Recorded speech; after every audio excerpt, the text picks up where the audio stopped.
Hello à tous, c'est Maxime. On se retrouve comme chaque mercredi à 10h dans ce podcast qui a pour vocation à éclairer et faire gamberger les entrepreneurs qui l'écoutent. Pour me présenter, j'ai 21 ans, je suis entrepreneur et investisseur dans l'immobilier. Et au quotidien, j'accompagne aussi des entrepreneurs comme vous à investir dans l'immobilier. En effet, j'ai un accompagnement qui aide les entrepreneurs à investir dans leur premier investissement locatif de A à Z et il est garanti au succès de l'opération. Juste avant de vous laisser avec l'épisode du jour, je tenais à remercier Blanc et son cofondateur Simon qui m'accompagnent sur le podcast. Blanc, c'est un compte bancaire qui facilite la gestion financière des indépendants.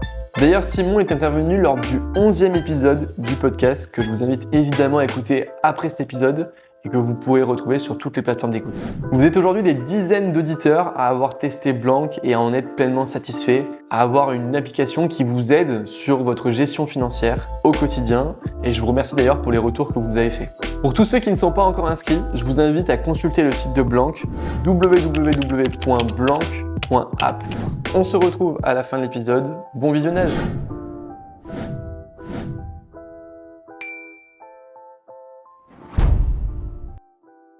Et on se retrouve avec Mathieu. Merci Mathieu d'avoir accepté mon invitation. Est-ce que tu peux te présenter simplement en quelques mots comme tu te présenterais à ta famille, à tes amis? OK, salut Maxime, déjà merci de me recevoir. Alors comment je me présenterais? J'ai 37 ans, c'est important l'âge. Je suis entrepreneur, autour des travaux d'investissement locatif et autour de l'investissement locatif de manière générale. Qu'est-ce que je pourrais ajouter? J'ai un côté créatif, un côté organisationnel qui m'est apparu à l'âge de mes 30 ans. Si vous avez fait le calcul, j'ai 37 ans maintenant. Donc voilà, qu'est-ce que je peux te dire d'autre? Je suis passionné, j'ai réellement une passion pour le marchandage de biens, pour donner de la valeur à du bâti existant. Il est vrai que je touche beaucoup de bâtis existants plutôt, que de la division parcellaire ou des choses comme ça et je m'éclate dans le développement, de mes activités au quotidien. Et notamment de la franchise de Rente Compagnie. On va parler aussi du marchand de biens juste après, dans la deuxième partie du podcast. Mais si on revient quelques années en arrière, bon, t'es jeune, donc c'est pas quelques longues années en arrière, mais si on revient aux alentours de tes 10, 15 ans, t'étais quel type de jeune à ce moment-là? Je sais que du plus profond que je m'en souvienne, j'avais cette envie d'être riche et pour moi la richesse passait par l'entrepreneuriat. Je sais pas pourquoi, me demande pas. Je suis issu, d'une famille aussi bien proche de la mer que de la terre, puisque je suis breton, hein, donc j'ai ramené le drapeau.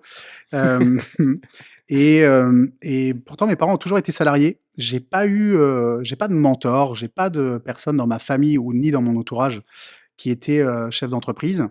Mais je savais qu'à l'époque, Bernard Tapie, tout alors voilà, les bienvenue dans les références en noir et blanc, Mmh. Bernard Tapie pour moi, tu vois, c'était une vraie source d'inspiration parce que il paraissait gagner de l'argent en entreprenant des choses et je pense que l'entrepreneuriat, c'est de résoudre des problèmes et donc je partais de ce principe que si je trouvais des solutions à des problèmes, j'allais m'enrichir et c'est comme ça que c'est parti finalement dans mon envie. Ok. T'as connu l'entrepreneuriat par quel biais et à quel moment dans ta vie? Jamais avant que j'y sois confronté. Ok, donc tu savais pas du tout ce que c'était, tu savais pas forcément, Non. mais tu savais que c'était comme ça qu'on devenait riche et qu'on gagnait Je beaucoup d'argent. Je l'ai connu par la télé, si tu veux, Ouais. parce que à l'époque, bienvenue, pour les vieux qui nous écoutent, Mmh. mais il y avait pas internet. Ouais. Tu avais pas YouTube, tu avais pas le podcast qu'on est en train de faire, tu avais rien de tout ça. Donc je sais qu'il y avait une émission qui s'appelait Ambition avec Bernard Tapie et puis, quand même, tu avais tous les États-Unis qui nous influençaient quand même beaucoup sur les entrepreneurs, comment réussir et cetera. Donc je pense que ça vient de là quand même. OK. Tu quel, quel niveau scolaire, quand tu étais jeune, pareil, au collège, au lycée? Alors, avant le collège, je me battais avec les intellectuels, de la classe. Donc j'avais, 18 de moyenne, j'étais très bon en maths. Je sais encore calculer, surtout quand il y a des euros derrière. Et arrivé au collège, j'étais très mauvais élève parce que j'ai découvert, tout un tas de choses qu'on découvre au collège, peut-être certainement aussi la crise d'adolescence. Donc, bon an, mal an, ça a été compliqué mes études parce que, tu passes de 18 à 8, donc il manque juste un numéro devant et j'ai eu du mal dans l'orientation parce que, encore une fois des croyances limitantes, mais à la sortie du collège, on m'envoyait plutôt dans du technique et pour moi, c'était avilissant, alors que le travail technique aujourd'hui est plutôt récompensé. Donc j'ai fait un BEP, ICE, tenez-vous bien, installateur et conseiller en équipement électroménager. Donc je sais réparer une machine à laver, mais je sais pas le faire avec mes mains et dans cette partie-là, il y avait une partie vente et réellement, c'est là que je me suis découvert que je voyais qu'avec la parole, on pouvait donner envie à des gens de nous rejoindre dans une aventure. Parce que la vente, c'est aussi ça, c'est convaincre quelqu'un d'acheter ton produit plutôt que celui d'un autre. Et donc, j'ai réorienté mes études vers un bac pro et un BTS dans la vente, hein, force de vente, et cetera, qui était en alternance. Puisque quand même, je savais qu'il fallait, travailler pour gagner de l'argent. Donc j'ai fait mes études en alternance comme ça et j'ai beaucoup appris à ce moment-là. Aujourd'hui, tu prônerais, tu vois, il y a beaucoup d'auditeurs qui ont à peu près, mon âge ou qui sont, encore dans leur période d'études, qui ont pour vocation de devenir entrepreneurs. Mmh, Tu prônerais aujourd'hui l'alternance parce que c'est vrai que c'est quelque chose que j'adore, je trouve ça mmh. génial. Je trouve que je comprends même pas ceux qui font de l'initial, je t'avoue. Donc je suis assez tranché sur le sujet. Est-ce que toi, qui as fait de l'alternance du coup pendant toute ta période scolaire, tu prônerais l'alternance? Complètement, parce que si tu veux, faut bien se dire que si tu restes à l'école et que tu arrives sur le marché du travail, que ça soit par le biais d'être entrepreneur comme toi tu le fais, ou d'être salarié au départ et de se convaincre que peut-être que le salariat c'est pas bien, et cetera, c'est même pas le sujet. C'est que moi je l'ai vu comme ça, ou je l'ai vécu comme ça, c'est vraiment un entre-deux, tu vois? Tu es pas encore 100% au travail, donc tu as quand même ce côté scolaire où tu peux profiter, parce que tu sors un petit peu et tu as peut-être moins d'obligations et à côté tu bosses quand même. C'est-à-dire que tu es confronté quand même à des chefs d'entreprise, tu es confronté au monde du travail, mais on peut t'excuser assez facilement de louper quelque chose parce que tu es encore dans cet entre-deux. Donc moi ça m'a beaucoup aidé là-dessus. Je promouvois et je le fais dans les entreprises, que ça soit à tous les postes, hein, que ça soit les assistantes, que ça soit la communication, au développement de l'entreprise, on a des alternants parce que je pense qu'aujourd'hui, pour moi en tant que chef d'entreprise, ça me permet de découvrir des pépites, ça me permet de valoriser des jeunes et très honnêtement, aujourd'hui, on parle de génération, on a une génération d'écart, toi et moi. Parfois, c'est compliqué. Alors plus j'évolue dans l'âge, plus j'ai des gens plus jeunes en dessous de moi et donc j'ai moins ce syndrome de l'imposteur. Mais, quand tu embauches quelqu'un qui a 40 ans, 50 ans aujourd'hui, il a un bagage et parfois qui est bon dans des postes d'encadrement, mais parfois qui est mauvais aussi. C'est-à-dire qu'il va te dire: «Ouais, mais moi j'ai fait comme ça et surtout je suis plus âgé que toi». Donc l'alternance a cet avantage de pouvoir donner la chance à des jeunes. Très honnêtement, c'est 50 de taux de réussite, hein. Il y en a qui vont dedans et qui n'y arrivent pas. Mais de l'autre côté, réellement, j'ai des gens aujourd'hui qui sont des gens que je vais embaucher après parce qu'on les a façonnés à l'image de l'entreprise. Ils se voient en tant que salariés puisqu'on promouvoit l'entrepreneuriat, mais pour entreprendre, il faut des salariés aussi. C'est Bien pas fait sûr, pour tout le monde, tu vois? exactement. Et donc réellement, oui, je pense que l'alternance, ça devrait même être obligatoire comme Erasmus ou partir à l'étranger. Bien sûr, Moi, ouais. s'il y a des jeunes qui nous écoutent, vous le prenez comme vous voulez, conseil, mais allez voir ailleurs de la France pour se rendre compte de tout ce que nous offre la France et faites de l'alternance parce que vous allez vous confronter plutôt que d'attendre en initial et de te dire: «Ouais, le monde du travail», tu le fantasmes d'une certaine manière et quand tu y arrives, franchement, c'est une déception, parce que tu as fantasmé quelque chose qui n'existe pas finalement. Pas mal. On va y revenir aussi sur la partie étranger, parce que je sais que tu es parti, au Maroc, quelques mois, quelques années. Est-ce que si on revient du coup après ce, bac pro vente que tu fais, qu'est-ce que tu rentres directement dans le monde du travail? Tu termines ou tu rentres, sur d'autres études? Alors là où l'alternance m'a beaucoup aidé, c'est que je me suis rendu compte que la hiérarchie, j'avais beaucoup de mal et je suis tombé sur, je pense, des patrons qui étaient très, très bien, mais j'étais pas d'accord avec eux. Je suis quelqu'un qui pense d'une manière divergente. J'aime bien dire à ma femme en ce moment, j'aime de moins en moins de personnes. Pourtant, j'en ai de plus en plus, mais je trouvais qu'ils me donnaient des conseils qui étaient vraiment débiles et donc à la sortie de l'école, j'ai fait 1 mois dans une entreprise de com. Je me suis frité avec le chef d'entreprise, on n'était clairement pas du tout d'accord et je savais qu'il fallait que je fasse quelque chose où, bah, je serais mon seul chef et c'est aussi ça l'entrepreneuriat, hein, c'est que tu es seul, maître à bord. Alors après il faut tu toi et toi-même, hein, donc Mmh. tu es ton meilleur ami et ton pire ennemi et donc j'ai eu l'opportunité avec un ami de créer une entreprise dans le bâtiment, dans le remplacement de menuiserie. C'était la grande épopée, du PVC. On changeait énormément de fenêtres sur les maisons. Il était chez K-Parka, il m'a dit: «Viens vendre des fenêtres». Je lui ai dit: «Mais je connais pas le bâtiment moi, hein». Mon père était commercial dans les produits de bâtiment, mais je le connaissais pas, j'ai jamais touché, un tournevis de ma vie et je vous conseille pas que je le touche parce que je suis trop finisseur, tu vois? Je cherche trop la Ouais. perfection et donc il m'a dit: «C'est pas grave parce que c'est juste vendre et tu sais vendre», hein.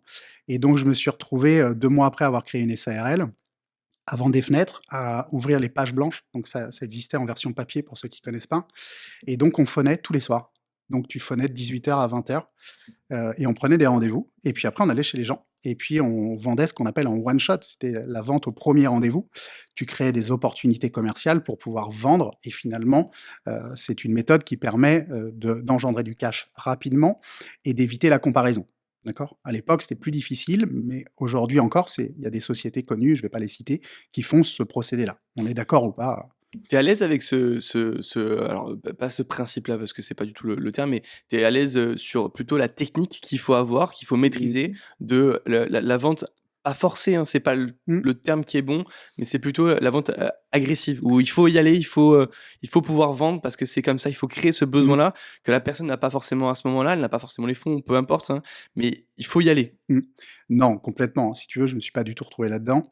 Heu, Pourquoi? Alors j'ai gagné énormément d'argent. Il faut savoir que quand j'ai commencé l'alternance, j'étais payé 2 300 francs. OK? Alors, c'était pas la même époque, on est tous d'accord. Fin d'alternance, tu gagnes 1 000 € par mois, donc c'est pas énorme. Au bout de 2 mois, je prends 5 000 € par mois. Donc il y a un moment donné, quand tu es jeune. Parce que tu avais une grosse part de variable sur les commissions que tu prenais sur les ventes que Exactement, tu tu as faisais, OK. des marges importantes et plus tu vends, plus tu te Ouais. rémunères. Bon, quand tu es chef d'entreprise, tu te rémunères le prix que tu veux, mais on avait dupliqué finalement le système cas par cas et ça a duré 1 an.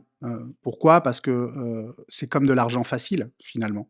Donc je considère qu'il y a souvent des activités illégales qui sont un peu comme ça, où quand tu gagnes tellement d'argent d'un coup que finalement tu es pas éduqué, tu as pas de mindset autour de la gestion de l'argent et c'est tellement facile d'en faire que tu le dépenses dans n'importe quoi. Et donc j'étais plus du tout à l'aise avec ça. On a fait 1 an. Ça s'est très mal passé avec mon associé parce que, l'expert comptable nous avait dit: «Vous verrez quand vous aurez de l'argent, vous prendrez un peu le chou» et c'est ce qui est arrivé. Il y a eu quelques abus de biens sociaux et c'était pas de mon fait, donc je me suis séparé de cet associé et donc j'ai voulu changer cette méthode parce qu'effectivement j'étais pas à l'aise. Il y avait quelque chose, je m'en souviendrai toute ma vie chez des sociétés comme Huis Clos et cetera.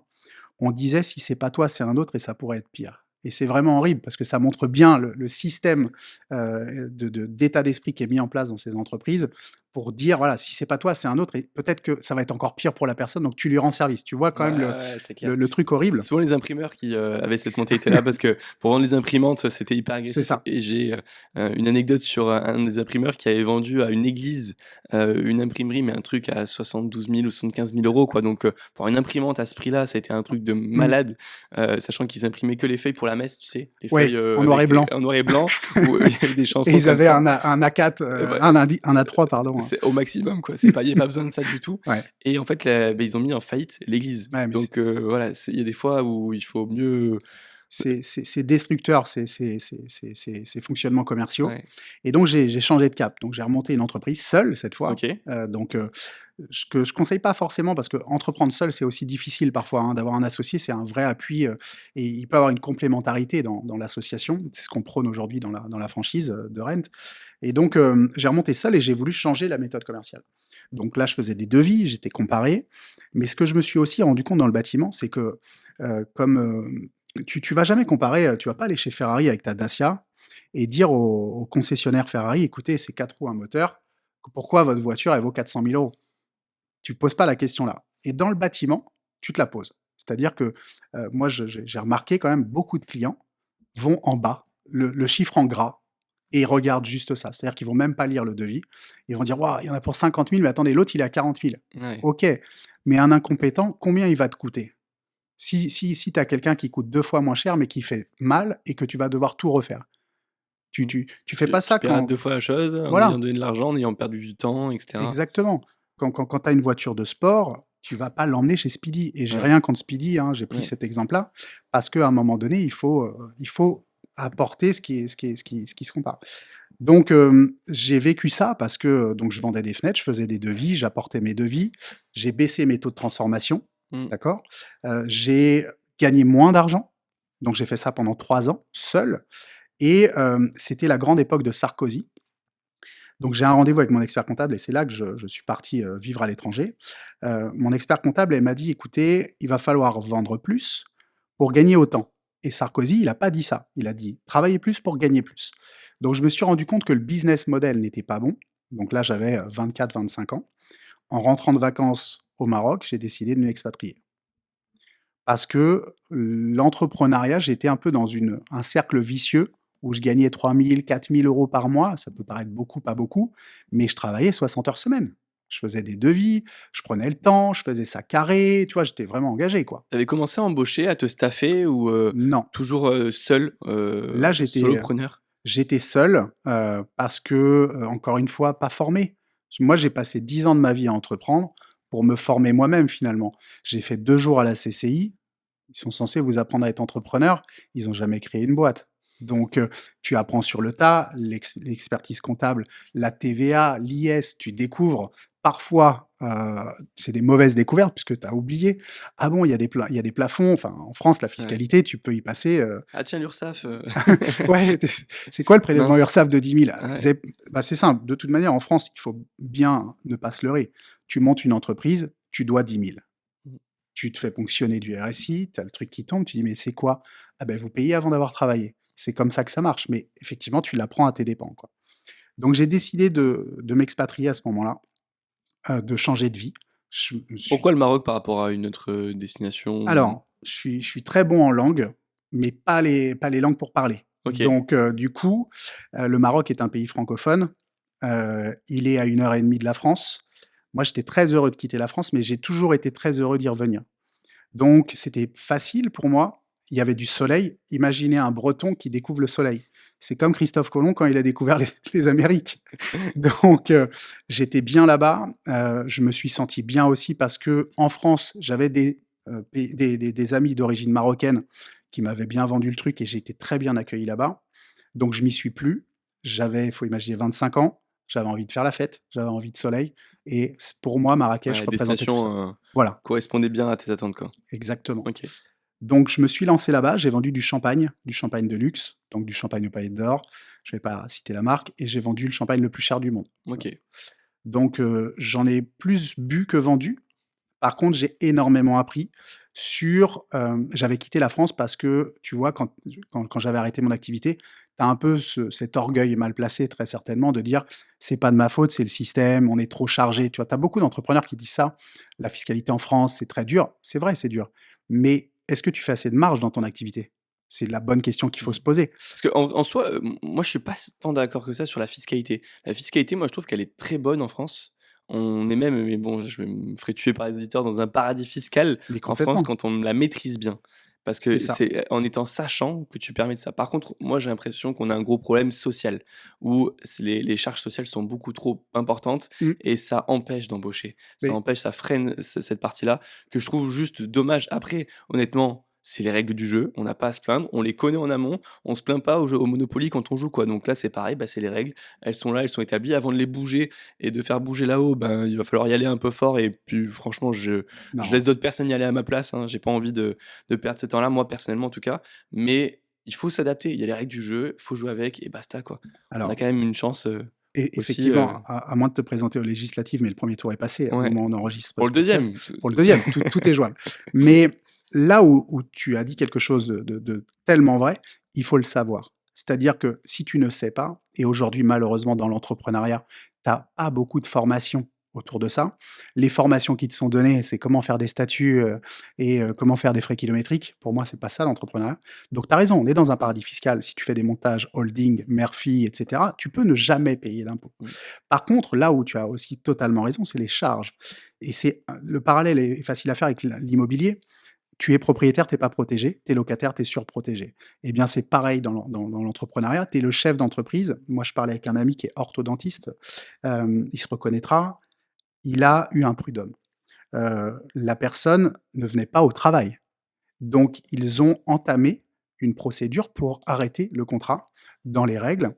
Le fait qu'ils aient fait ça, elle a fait un prud'homme, ils auraient dû la virer tout de suite. Ils n'ont pas fait ça parce qu'ils avaient ce côté encore, Empathique et cetera, empathique et ils ont payé 16 000 € au prud'homme. Donc il a payé, c'est pas le souci. ouais, Mais ce que je veux te dire, c'est que même si tu fais bien les choses, tu as ouais. toujours ce risque, ce couperet avec la ressource humaine en France, d'avoir le mal de dos. Tu vois, le vendredi, tu fais une réflexion à un salarié, le lundi, il a un mal de dos. Mmh. Ça, c'est la maladie du siècle, a priori, le mal de dos au bureau, je comprends, avec une Mmh. chaise. Donc moi, j'ai pas ça parce qu'on a peu de salariés, mais effectivement, je te rejoins totalement sur, ça fait peur et ça peut te coûter ton entreprise, Mmh. très réellement. Donc, Donc je sais pas d'où on est parti pour Ouais, arriver à ce bah, développement-là, direct, c'est le mais but, hein, c'est le but, c'est le but. Donc là, tu es au Maroc, OK. tu reviens du Maroc parce que tu dis que tu as bu plus de champagne que vendu, donc forcément, financièrement, c'est pas top, j'imagine. En f Tu reviens comment? Dans quelle situation? Alors je reviens, j'ai plus 1 euro. Je suis parti avec, un billet à 6 chiffres, hein, pour vous donner à peu près un exemple. Plus proche quand même des 100 que des 999, Ouais. vous aurez compris. Donc je reviens, je suis parti avec mon ex-compagne qui, à ce moment-là, on s'est séparés parce que je sors beaucoup. Il faut imaginer que quand tu vends du champagne, on est très respectés les Français dans le monde entier parce qu'on a reçu une éducation, parce qu'on boit, parce qu'on mange bien, parce qu'on a aussi un certain niveau d'éducation. Donc j'ai beaucoup bu et on s'est un peu perdu. Donc elle est rentrée en France. Je rentre en France, j'ai plus 1 euro. Mais quand je dis plus 1 euro, c'est, ma mère qui m'a payé le billet retour. Donc je me retrouve dans ma chambre d'adolescent, là où je me suis dit que je voulais être riche. Donc tu vois le retour de 10 ans après, tu Ça te doit faire mal quand même. Tu le prends comment toi, personnellement? alors, moi, à chaque fois que j'ai eu des moments difficiles comme ça, je suis enfermé 2 jours, je ne vis pas, je broie du noir et généralement le troisième jour, ça m'est arrivé 2 fois, je vous rassure, hein, t tout le monde va croire que je suis psychotique, mais je me dis: «OK, qu'est-ce que tu peux sortir comme expérience de tout ça?» C'est pas un échec, c'est une expérience. Donc à ce moment-là, je suis chez moi, je me dis: «Qu'est-ce que je vais faire?» Tu te rattrapes toujours à ce que tu sais faire. Donc je me dis: «Je vais vendre des fenêtres». Puisque je savais faire ça et j'ai rajouté l'isolation. C'était, le grand moment de l'isolation, il fallait isoler. De toute manière, la rénovation en France, le bâti est toujours à rénover. On est un vieux pays, donc vieille construction et donc je crée, mes cartes sur Word à l'époque, OK? Il y avait pas Canva, calmez-vous et Vistaprint, 15,99 €, hein. J'ai un code promo, je vous le donnerai, hein, tu le mettras à la fin du podcast et donc je crée, une entreprise, comme ça, qui n'existe pas, hein. Je la crée dans ma tête et je me dis: «Allez, je vais aller voir si j'ai encore un peu de force et je vais taper aux portes». Je vais taper aux portes. Ce que tu sais le mieux faire finalement. Ouais, c'est ça. C'est, là que tu as créé ta richesse, sur tes premières activités Mmh, et tu reviens finalement au début de ton c'est ça, projet c'est et ça. tu repars sur cette entreprise-là. On est en quelle année là? Quand tu J'avais 25 ans, je pense, donc il y a 12 ans. 12 ans, donc 2012. 2012, OK. 2012, tu vois? Et donc cette, boîte-là, donc tu vends des fenêtres avec de l'isolation. C'est quoi? C'est une grosse réussite? C'est, Alors, un échec? j'ai toujours pas pris ma leçon de ma vie que je vais vous donner après. Donc effectivement, ça marche bien. Je me fais bien accueillir par les clients, je suis sympa, donc je vends pas mal de choses. Première année, on est 10 salariés, donc j'embauche. Donc tu recrutes par rapport aux autres activités, Voilà, là tu par rapport recrutes, à tu te avant, staffes? OK. je me dis: «OK, la sous-traitance, il y a un problème avec la sous-traitance, tu les tiens pas forcément». Donc je me dis: «Il faut des employés». Donc je loue un dépôt, j'ai même pas de quoi payer, le local. Si je vends pas, je peux pas payer, tu vois? Je loue un dépôt, des bureaux, je fais des travaux, ça commence à monter, mais je suis toujours grisé par ça. J'ai pas pris ma leçon, donc je continue, tu vois? Et je bosse et j'en oublie même, tu vois, de me payer quasiment. C'est-à-dire que je me paye pas. Je gagne 3 000 à 4 000 € par mois. Encore une fois, ça peut représenter des sommes pour certains qui nous écoutent, mais quand tu travailles 60 heures par semaine et que tu as mis un petit peu, ton nom sur un cabis, il faut que ça paye, tu vois? Mmh. Mais je soutiens le développement et pendant 4 ans, on arrive à 42 salariés. J'ai acheté un dépôt sur, donc nous, on n'a pas d'autoroute en Bretagne, hein, je vous rassure, mais tu as un axe, «autoroutier» entre guillemets, en tout cas une route qui relie les grandes villes et donc j'ai un dépôt, j'ai mis une enseigne, elle fait 4 mètres de haut par, 10 mètres de large. Quand tu l'allumes, tu bronzes, tellement la LED est puissante, tu vois? J'ai, à l'époque une très jolie Mercedes et donc je pars du principe que mes employés doivent aussi rouler en Mercedes. Tu vois les croyances, complètement folles de l'époque, je suis jeune. Donc tout le monde a des camions floqués, tout le monde a les t-shirts, on est hyper corpo, on fait tous les salons, toutes les foires expo, on a tu vois, j'ai le couteau entre les dents. Sauf que je découvre quelque chose et là, tu en as un peu parlé tout à l'heure, les salariés. Moi, je découvre que, bah, tu peux avoir une secrétaire, elle a 4 fois ses règles par mois. Ça, je savais pas, peut-être que je suis tombé sur la seule femme qui avait ça. Le grand-père, il est mort 17 fois. Donc tu dis: «Mais, ton grand-père est pas mort le mois dernier?» «Non, en fait, il a failli, mais là, vraiment, il est mort», tu vois? Mmh. Et donc en fait, moi, je suis vendeur à la base, tu vois? J'adore ça. Et je me retrouve, au management avec des gens dans le bâtiment qui malheureusement, on n'a pas fait beaucoup d'études dans le bâtiment, donc bah, le lundi matin, il t'en manque. Le vendredi, il t'en manque. Le mal de dos. Et tu te retrouves à avoir 20% des gens qui travaillent pour 50% de gens moyens et tu as les 30% d'autres qui te tirent vers le bas, qui sont en arrêt maladie, qui t'abîment des camions, qui t'abîment des outils. Donc Comment tu gères, en termes de management avec eux sur cette partie-là où, je te le disais juste avant le podcast, moi je Mmh. suis un très mauvais manager et tu vois, je saurais pas comment gérer cette situation-là. Et ben, comme toi, j'étais un très mauvais manager parce Ouais. que, encore une fois, tu as pas d'école pour Parce que ça. si tu trop gentil, bah, finalement, il y en a d'autres qui vont en profiter. Si tu trop méchant, ben, tu vas avoir une mauvaise image C'est dans l'entreprise. C'est hyper difficile de tempérer entre les 2. c'est hyper difficile et je le gère comme un jeune. C'est-à-dire que, moi, tu me rentres dedans, je te rentre dedans. Je fais 1,70 m, mais dans ma tête, je fais 2 m et je fais 130 kilos et je fais du sport tous les jours. Je fais de la MMA, tu vois? Mmh. Et donc en fait, moi, je monte au créneau et en fait, je le gère très mal parce que j'ai un prud'homme par an. Moi, grand, petit, je lui rentre dedans, je m'en fous et maintenant, j'y vais de manière beaucoup moins frontale et je pense aussi que cette idée expansionniste de grossir, grossir, un peu à marche forcée, tu vois? Je prends pas le temps de faire du recrutement parce que, bah, le recrutement, quand tu sais pas comment ça fonctionne, tu quand tu es en entretien d'embauche, ça a dû t'arriver. Mmh. Bon, OK, vous appelez comment? Tu vas juger la personne sur un moment. Est-ce qu'il est sympa, pas sympa? Mais tu sais pas s'il est sérieux le week-end, si, il va te faire, voilà, il faut essayer, tu vois? Et moi, à l'époque, les entretiens d'embauche, c'est 4 minutes. «Bonjour, vous voulez travailler? Bienvenue». Ah ouais. Donc c'est pas comme ça, la réalité, mais Ouais, tu bien vois? sûr. Et donc bah, ça m'a énormément appris ça parce que, si tu veux, ça m'a coûté. Ça m'a coûté beaucoup d'argent. Ça m'a coûté une boîte, qui était prospère à la base et qui ne l'était plus à la fin, parce que les marges n'étaient pas suffisamment bonnes. Donc je l'ai appris le management et comme je te disais tout à l'heure, c'est là ma plus grosse claque, c'est qu'au bout de 4 ans, on s'est créé des charges et comme tout marché, il peut se tendre. Là, cette année, on sait qu'en 2024, le marché immobilier s'est tendu, après l'inflation qu'il y a eu en 2023. Eh bien, pareil, on vit un moment de tension. Il y a moins de travail, sauf que tes charges, elles ne s'adaptent pas au travail. Tu fais du CA, tu fais du CA, tu fais pas de CA. Quand tu as un gros bateau, faut imaginer que vous avez un paquebot, bah, quand tu décides de tourner la barre, bah, il y a une inertie, hein. Le Titanic, on voit bien qu'il a pas réussi à éviter l'iceberg. Bah, dans une entreprise, c'est pareil et c'est un des fondamentaux que j'ai chez De Rent aujourd'hui, c'est que j'ai pas réussi à tourner le bateau comme je le voulais parce que j'étais jeune, parce que je pense que je manquais d'expérience et puis, encore une fois, les croyances que tu as en entrepreneur, tu pas forcément les autres. On a ce côté orgueilleux, les entrepreneurs, même si on s'écoute et on parle ensemble, on a chacun nos idées de la vie et des fois, on est d'accord et d'autres fois, on dit: «Non, il a tort» Bien sûr. ou tu pas de respect pour ce qu'il fait, quoi, tu vois? Ouais. C'est aussi une force parce qu'en même temps, si à chaque fois qu'il y a quelqu'un qui te dit quelque chose, Bien tu sûr, changes d'avis, changes d'opinion et cetera, bah, tu vas pas au bout de tes idées et souvent on écoute les conseils de personnes qu'il faut pas forcément.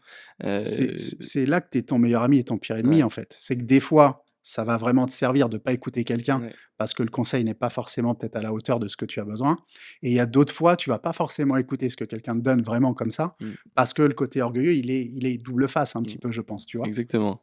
Du coup, tu termines cette boîte-là, bien, Alors, tu non, non, non, c'est c'est pas le la meilleur exit, mmh, non. il y a pas d'exit. Alors si, il y a un exit, mais négatif. Non, ça se passe très, très mal. Pourquoi? Parce que, je quitte la mère de mon fils à cette époque-là, il a 1 an. Très honnêtement, je pense que l'entourage, les gens moi aujourd'hui, très honnêtement, pour rentrer dans mon entourage proche, c'est pas quasi impossible, mais je te fais pas une place comme ça, j'ai beaucoup de connaissances aujourd'hui, je connais beaucoup de gens, mais des amis proches et des gens que j'écoute, tu vois, comme tu disais tout à l'heure, il y en a très peu. Parce qu'à l'époque, j'étais très fier d'être chef d'entreprise plutôt que de penser à ce que je devais gagner, tu vois? Donc je pense que je côtoyais des gens et s'ils m'écoutent, je les remercie parce qu'ils m'ont aussi donné cette leçon, qui étaient plus dans l'apparat, tu vois? Et donc à l'époque, je me suis un peu perdu. C'est-à-dire que, bah, je sors, donc quand tu as une entreprise, tu découvres la carte bleue de l'entreprise. Tu as une voiture en leasing, donc tu payes pas vraiment ta voiture. Donc je vis bien au-dessus de mes moyens. Je décide de quitter ma femme parce que ça arrive à tout entrepreneur. Je retrouve une jeune un petit peu, je sors, je me mets à faire du karting, tu vois? Je dépense plus que ce que je gagne et je délaisse un peu mon entreprise. Donc évidemment, ce qui devait arriver arriva, redressement judiciaire. Faut savoir que 87 des redressements judiciaires finissent au tas en France, donc tu as 1 chance sur 10 de sortir ta boîte de l'impasse. Évidemment, tu y crois. Quand on te met ça en place, tu as plus rien en action, c'est-à-dire que tu dois demander à un mandataire de payer tes fournisseurs. Tu perds la confiance fournisseur. Donc tout est géré par un administrateur qui est fermé le mercredi et qui commence de 9 heures à 16 heures du lundi au vendredi, tu vois? Ouais. Donc c'est impossible et tout s'est passé très vite, c'est-à-dire qu'en 3 mois, on a été balayé, tu vois? 4 ans et demi balayés en 3 mois, donc c'est un château de cartes qui s'effondre. Je sors un soir, j'ai vendu avec un vendeur. On est content parce que tu es en train de sauver ton entreprise. Enfin, en tout cas, c'est comme ça que tu le vois au moment où tu vends et je bois un verre, 2 verres, on est en Bretagne, hein, je vous rappelle quand même. Mmh. J'envoie un message à ma petite amie de l'époque: «J'arrive bientôt». Je lui dis à 20:00, 21:30, elle me dit: «C'est prêt à manger, faudrait que tu viennes quand même». Je dis: «J'arrive bientôt». Je suis arrivé donc à 6 heures du matin, donc c'était bientôt, j'avais pas menti. Sur une échelle d'une vie, c'est pas énorme, mais a priori, elle l'a jugé autrement. Donc je rentre, je suis seul et il est 6 heures du matin, mais tu embauches à 8 heures. Donc on est en redressement judiciaire. Moi, je travaillais avec ma mère à l'époque et là, elle me dit: «J'en ai marre». Elle aussi, faut vraiment mentalement, il faut se dire qu'il faut être très fort. L'entrepreneuriat, c'est bien quand ça paye, mais quand ça paye pas, c'est vraiment un lot, d'emmerdement. Il y a pas d'autre terme, Mmh. excuse-moi la vulgarité, mais il faut être quand tu es confronté à ça, c'est très dur psychologiquement, tu dors pas la nuit, hein. Tu cherches, ça tourne dans ta tête, enfin, c'est quand même compliqué. Ça arrive des fois des opérations, tu vois? Bien sûr et puis c'est un peu le moment où tu deviens un vrai entrepreneur, j'ai l'impression. Tu vois, ça m'est pas arrivé, mais pour le coup, j'ai l'impression que et souvent on le dit, sur la mentalité américaine, tu deviens un vrai entrepreneur le jour où tu as coulé ta première boîte. Mmh.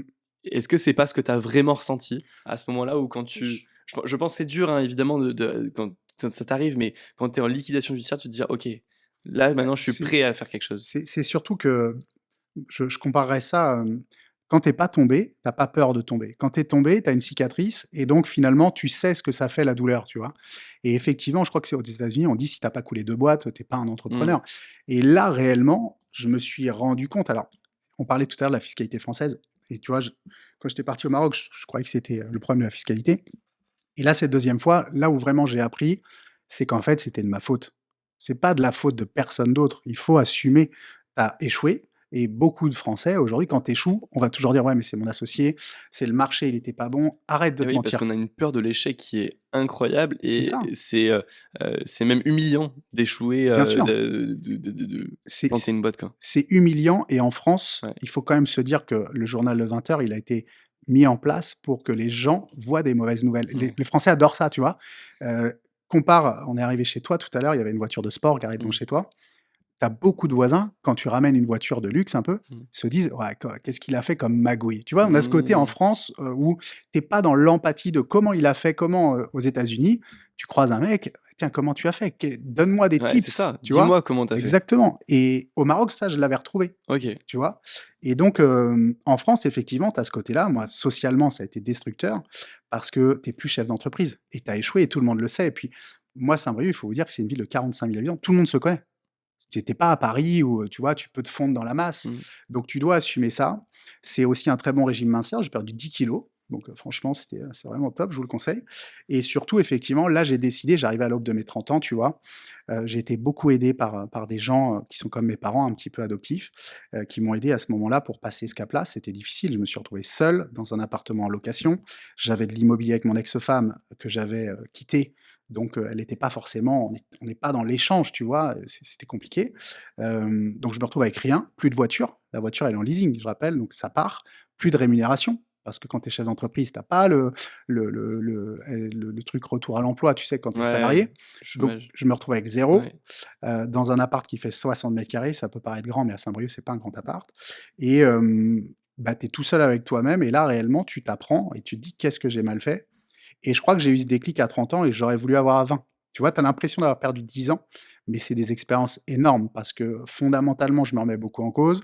Je me dis: «OK, tu es bon vendeur, mais c'est pas suffisant» et aujourd'hui, c'est vraiment peut-être le conseil d'entrepreneuriat que je donnerais.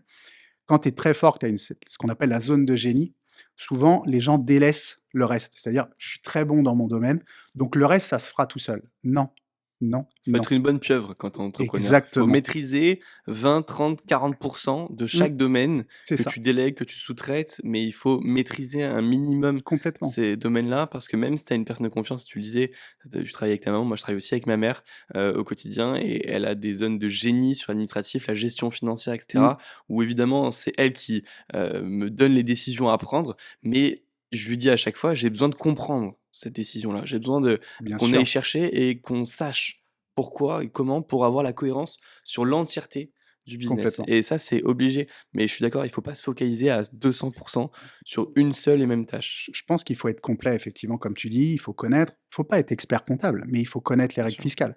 Il faut pas être technicien dans le bâtiment, mais il faut connaître comment ça se passe et aller au moins un petit peu sur les chantiers, quand tu fais du Mmh. bâtiment comme nous, pour connaître, quand tu es marchand de biens, si tu fais tout à distance, si tu connais pas les géomètres, si tu connais pas les Bon, ça diagnostics, marche pas. c'est non, mais tu vas avoir que des mauvaises Mmh. surprises, en Bah, bien fait, sûr. tu Ouais, ouais, vois? ouais. Donc il faut quand même bien connaître. Moi, pour ça, à ce moment-là, tu vois, j'ai beaucoup appris, j'ai fait un tri énorme. Alors l'avantage de l'échec, c'est que ça trie naturellement les gens. C'est-à-dire que tu vois, les gens se révèlent, tu vois? Donc j'ai aussi décidé d'arrêter de sortir, d'arrêter de en fait, tu passes ta vie beaucoup d'entrepreneurs travaillent et le week-end, ils font la fête, tu vois? Et je pense que maintenant, c'est comme ça que je le vois.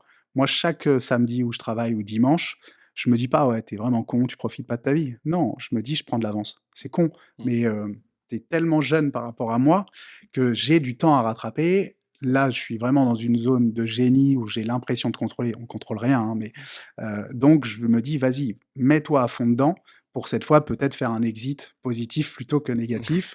Et donc je me suis beaucoup remis en question sur l'organisation, sur, arrêter de s'écouter. Je déteste les gens qui se tolèrent.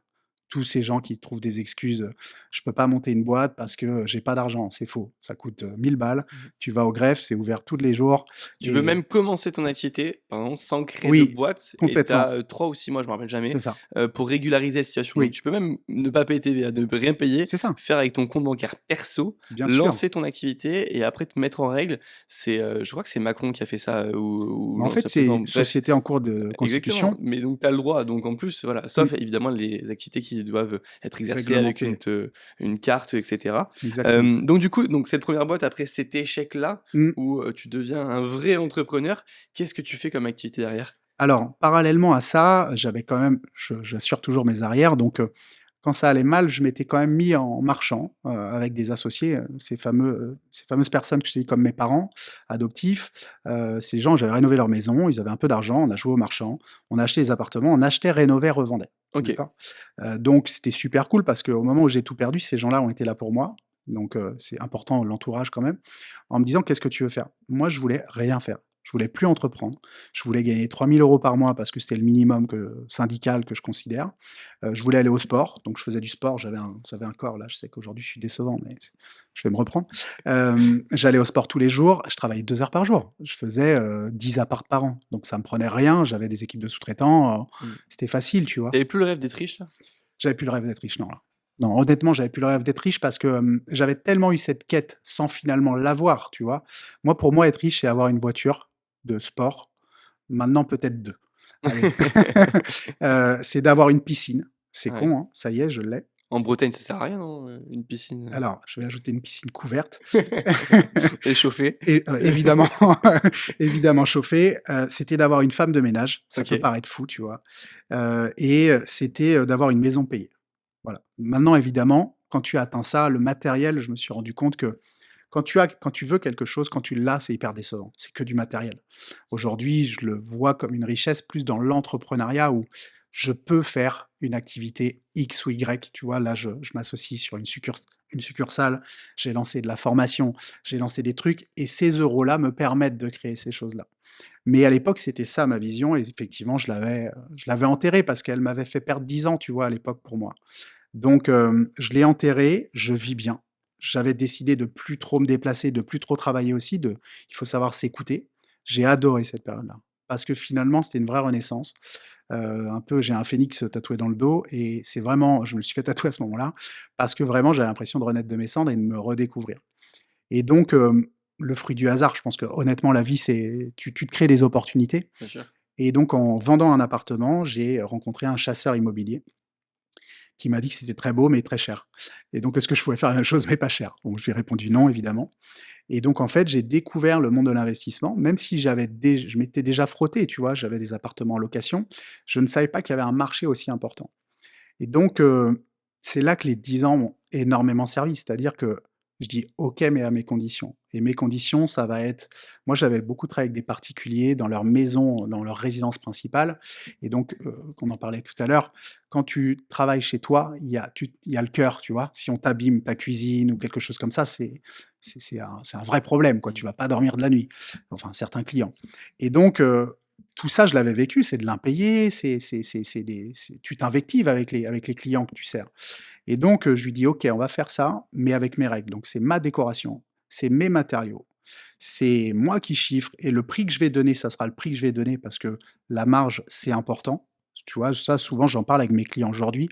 Je pense qu'on n'est pas les plus chers ni les moins chers. Je considère que nous, on est Audi un peu, tu vois? Audi dans le groupe Volkswagen. Mmh.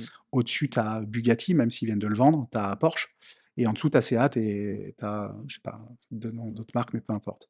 Eh bien, dans ce groupe-là, c'est toujours le même châssis, tu vois? Le même fonctionnement, mais c'est un peu plus cher. Tu Mmh. payes un certain prestige et en partant de là, je me suis dit: «OK, ben, moi, je vais être Audi, donc ça va être mon prix». OK? Pourquoi? Parce que dans le bâtiment, il y a plus de liquidations judiciaires que la moyenne en France, souvent par un problème de marge. Les Ouais. gens, les artisans se font toujours comparer, ce qui est normal. Je ne remets pas en cause encore une fois le système. Tu as parlé tout à l'heure de règles et de fonctionnement et là, je dis: «Voilà, ça sera mon prix. Si je suis trop cher, c'est pas grave, faites avec quelqu'un d'autre». Parce que moi, c'est la marge que j'ai besoin pour payer des employés, pour payer mon assurance, pour me payer et faire en sorte que cette idée-là, dans 20 ans, j'ai encore envie de la faire.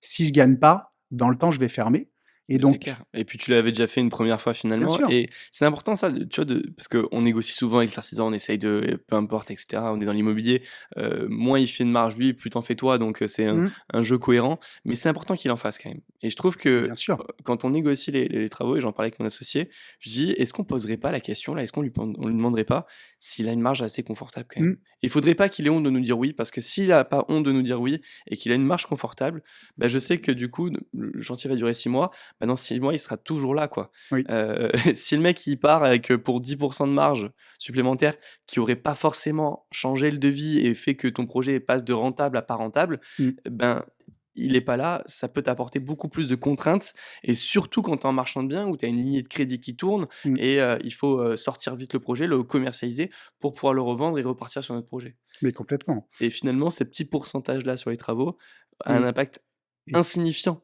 Et sur le puis je projet. rappelle que, tu formes des gens en fait au fur et à mesure, c'est-à-dire des artisans, ton expert comptable, ton conseil juridique et cetera.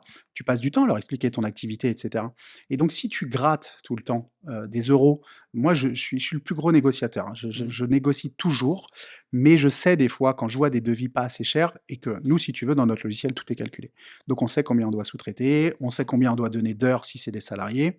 À partir de là, parfois, j'ai des artisans, malheureusement beaucoup d'auto-entrepreneurs, parce qu'aujourd'hui le bâtiment est quand même constitué d'énormément d'auto-entrepreneurs qui étaient des anciens salariés.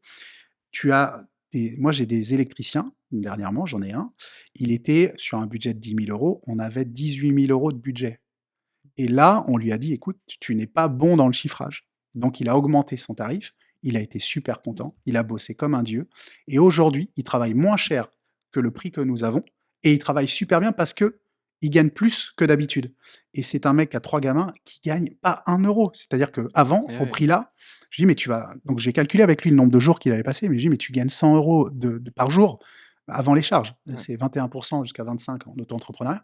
Je lui dis: «Tu gagnes 75 € par jour?» Donc le gars, il travaille le samedi, le dimanche, tu vois? C'est un travailleur et il bosse super bien, mais il Il bosse gagnait pas pas sa assez vie. cher parce Il que gagnait pas ouais, sa vie. Donc effectivement, pour revenir au positionnement initial, je me dis: «Il faut que je fasse de la marge pour que ça me motive». Ensuite, les choix techniques, je me dis que je peux pas imposer ma vision quand même aux clients, investisseurs, parce que si je te dis: «C'est noir» et que tu as pas d'autres variables, même si le noir, c'est la meilleure solution, mmh, bah, tu vas te dire: «Ouais, mais attends, je suis quand même investisseur». Donc je suis parti du postulat d'offrir des choix esthétiques, mais qui ne changent jamais la technique. D'accord? OK. Donc des sols, des façades de cuisine et cetera, où tu personnalises un petit peu ton bien et donc ça a commencé comme ça. C'était déjà de rendre compagnie ou c'était un autre Pas nom? du C'était tout, un ça il y avait pas de nom. OK. C'était Mathieu Gillette et au début, ça s'appelait Mathieu de Rent et Ouais, je vous expliquerai pourquoi ça a changé de nom et si tu veux, j'ai commencé comme ça. Donc on ouais. en a fait un. J'ai pas gagné assez d'argent, donc j'ai augmenté encore le tarif, d'accord? Et petit à petit, ça a évolué comme ça. Donc j'étais tout seul, hein, tout était sous-traité. Je travaillais de chez moi, donc c'était, vraiment je me suis redécouvert. C'est là, tu vois, où vraiment j'ai pris du plaisir.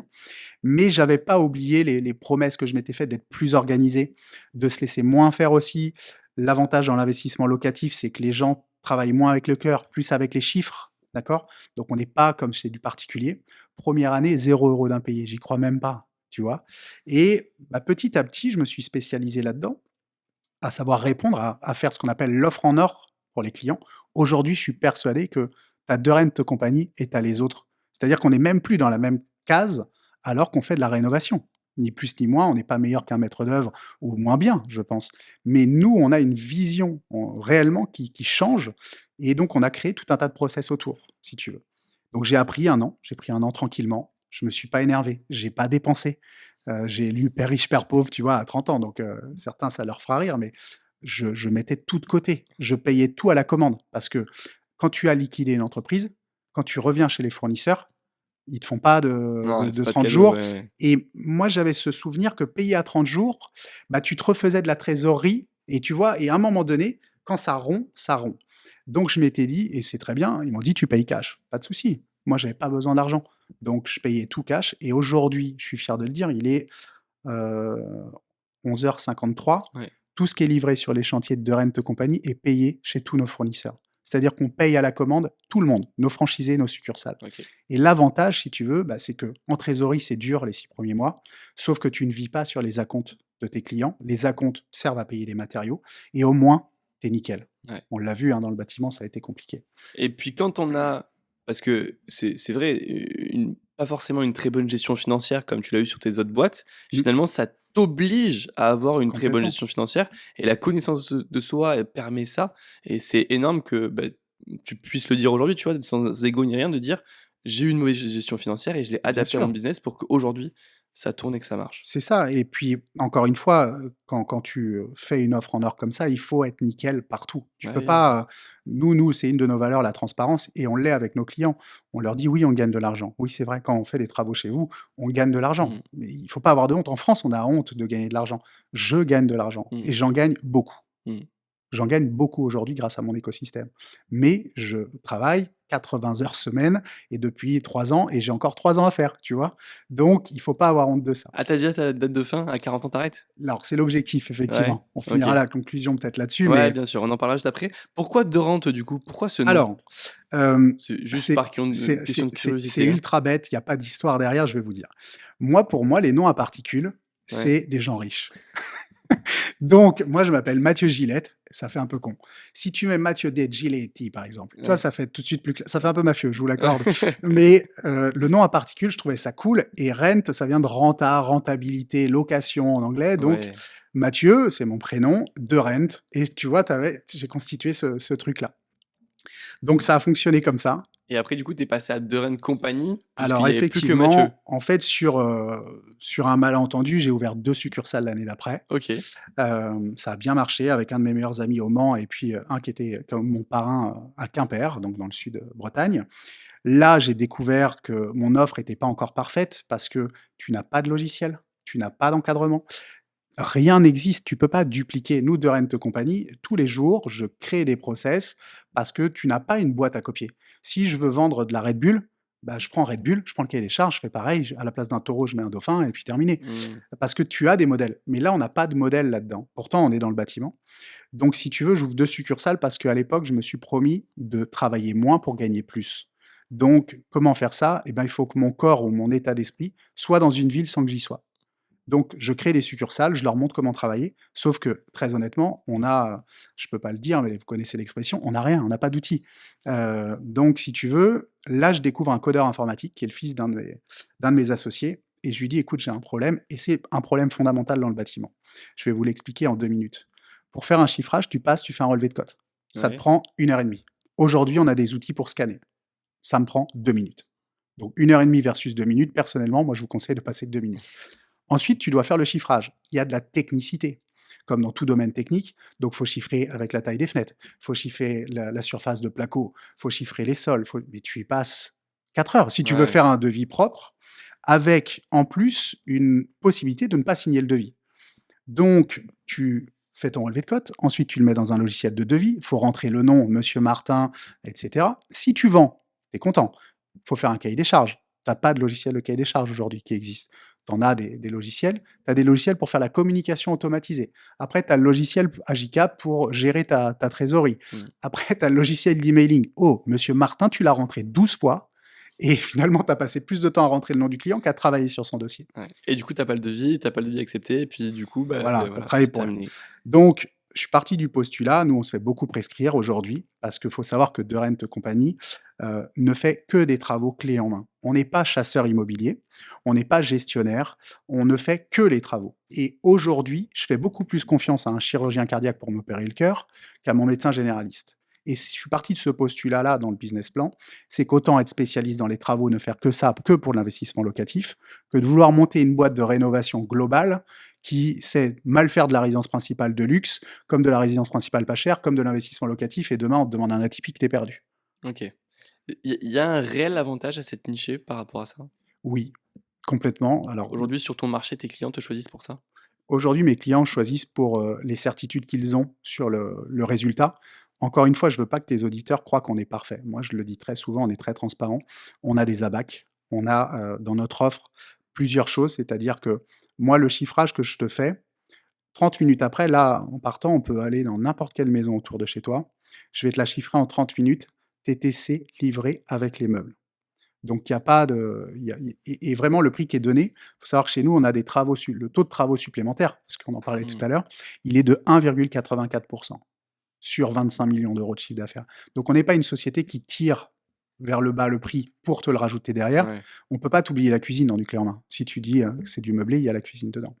Donc si tu veux, on a déjà cette faculté de chiffrer rapidement. Je rappelle qu'en 2019-2020, il y a une vraie euphorie sur le marché. Donc, tu visites, c'est vendu à midi. Ah mais c'est clair, c'est très porteur donc du coup, Voilà. forcément il faut être Et, réactif. et l'investissement immobilier, c'est quand même ultra simple. Combien ça coûte à l'achat, le foncier? Combien je peux négocier? Combien je peux financer? Combien vont me coûter les travaux si tant est qu'il y a des travaux? Mmh. Quant à tous ces variables-là, moi, je prends 40 minutes pour me décider sur une opération de marchand de biens ou pas. Je sais où je vais Oui, aller. oui, oui. Donc, Pas besoin, d'y non, passer, voilà. la Donc nuit, quoi, OK. on est parti de ce postulat, donc on chiffre très rapidement et puis ensuite on a développé au bout de 3 ans, ça nous a coûté quelques centaines de milliers d'euros, mais on a un logiciel qui est ultra spécifique à ça. Donc on a des process, sincèrement, il y a un process même pour aller aux toilettes chez DeRent, mais on a des process qui rassurent nos clients. Ouais. On a standardisé nos choix pour, finalement tenir nos marges, tenir aussi la qualité, j'insiste là-dessus. Quand tu poses toujours le même parquet, nous on doit poser, je sais pas, 10 000 m² de parquet peut-être par an. Eh bien, c'est toujours le même. Donc, on ne peut pas avoir un poseur qui me dit: «Votre parquet, il est nul, on a un easy clip, tu as même pas besoin de le taper», tu vois? Désolé de rentrer un peu dans de la technique, mais Mmh. ça se pose très bien et donc en fait, on n'a jamais de problème dessus. Si tu changes tous les jours ton matériel que tu poses, tu n'as jamais d'habitude finalement de travail Mmh. et donc c'est très difficile. Parfois, tu peux avoir un mauvais lot, j'ai posé un peu de contrecollé, dans des résidences principales. Parfois, tu passes la journée quoi, à le poser, à le coller, quoi. Et est-ce qu'il y a pas un risque que tous les appartements, toutes les rénovations que vous faites se ressemblent? Eh bien si, justement, et c'est le gros problème qu'on a, un client sur 2 qui a goûté à De Rent Company rachète. Le deuxième, je présume que c'est son banquier qui veut pas racheter.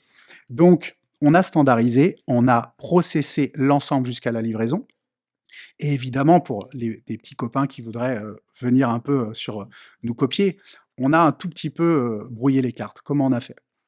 On te chiffre, on te fait un devis, on te fait un cahier des charges, on fait nos commandes en interne. C'est-à-dire que notre logiciel est capable de savoir combien tu as besoin de grammes de colle derrière une plainte.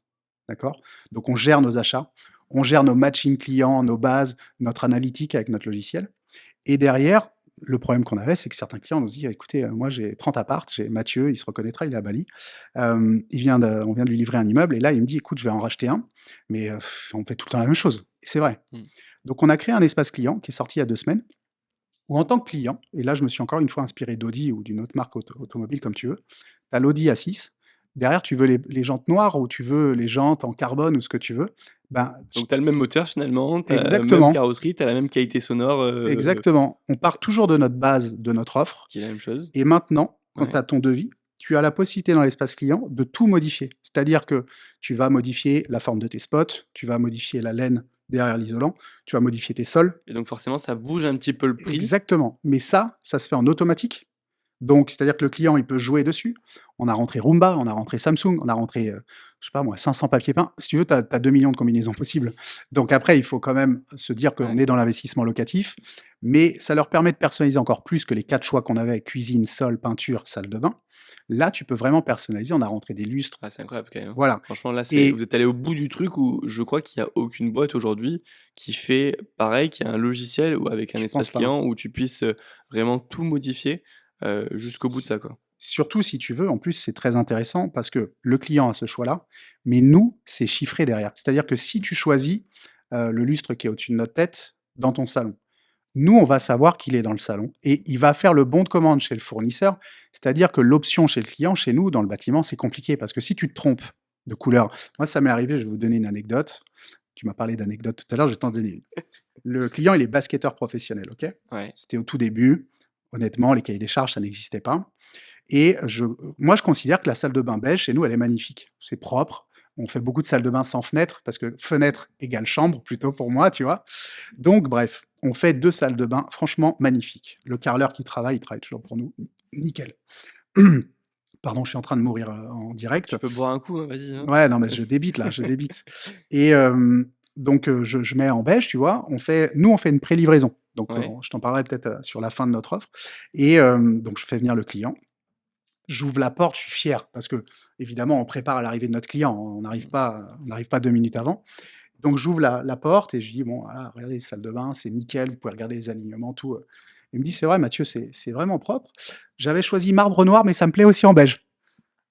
Donc Aïe. là, si tu veux, vous laissez salle de bain noire, donc tu sais plus où te mettre. Ouais. Donc évidemment, il l'a accepté, sauf que chez nous, c'est 2 points fondamentaux. Les 2 points fondamentaux, c'est l'engagement sur le délai. Alors, je ne vais pas vous dire qu'on est meilleur que les autres. On a des délais minimal 6 mois. On a des délais qui peuvent aller jusqu'à 24 mois. On fait un programme, là, il y a 36 appartements, ça prend du temps, tu t'en doutes. Néanmoins, on a un engagement sur le délai et quand on le dépasse, il y a des tolérances. Je ne vais pas les détailler ici, c'est un peu notre Mmh. secret. Il y a des tolérances, mais une fois qu'on les a dépassées, on reverse la moitié des loyers le 1er de chaque mois OK. à nos clients. Hors atypique, calmez-vous pour ceux qui nous écoutent. Ouais, qui font les LCD à Voilà, 28% de rendement. je devais rentrer 14 000 par mois, Ouais. tu le mets sur le marché, tu rentres 1 400. Ouais. Donc voilà, on en fait de l'atypique, il n'y a pas de sujet, je ne veux pas critiquer l'atypique, mais voilà. Donc on a un engagement là-dessus et on a un engagement sur les finitions. C'est-à-dire que on a des abacs, tu dois accepter une bande mal faite tous les 100 mètres carrés. Tu dois accepter un joint de plainte mal fait tous les 100 mètres linéaires. C'est des exemples. Mmh. Par contre, une cuisine qui n'est pas posée à niveau, on va la déposer, on va la remettre à niveau. OK. On ne négocie jamais la malfaçon.